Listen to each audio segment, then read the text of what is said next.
Burada postları satabiliriz. Tezgahı buraya açalım. Emrin olur beyim, emrin olur. Ya Doğan kardeş de burada olaydı. Olaydı da hamallığı ona yaptırırdık. Hadi bismillah.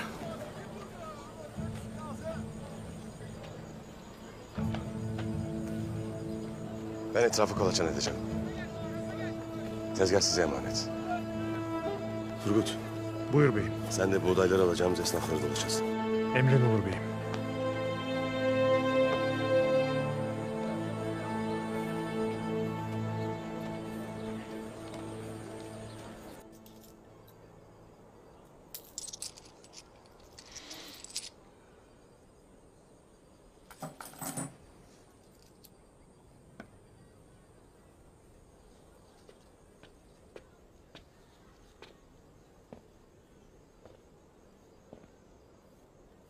Bunca altını ne yaparsın merak ederim Simon Efendi. Merak iyidir Ural Bey. Duydum ki Toktamış Bey de senin ne haltlar karıştırdığını merak edip dururmuş. Herkese senin hakkında sorular sorarmış. Uğursuz köpek. Belasını arıyor.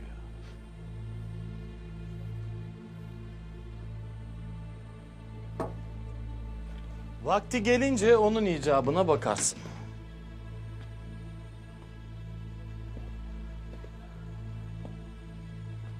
Sana iyi haberlerim de var. Sultan Alaaddin'in has adamı neydi adı? Saadettin Köpek. Heh, işte o. Konya'dan gelen bir tüccardan öğrendim. Sultanın sarayına vezir olmuş. Gayrı arkam sağlam demektir. Konya'dan gelecek mallar bundan sonra senden sorulacak. İyi kazanacaksın. Eğer yanlış yapmazsan sen de kazanırsın. Ama yanlışını görürsem...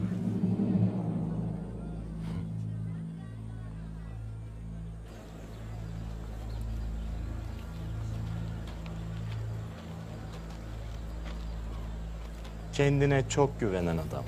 Kim bu? Seninle konuşurken gördüm. Süleyman Şahoğlu Ertuğrul. Cenk'te mahirdir. 3-5 leşin postunu satmak için gelmiş.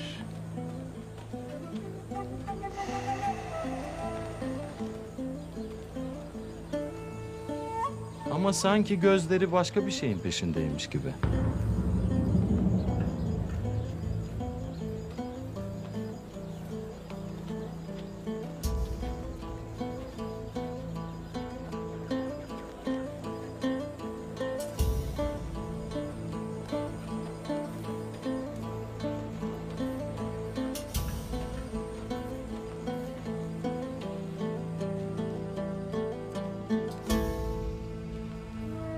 Allah'ım sen bana yardım eyle.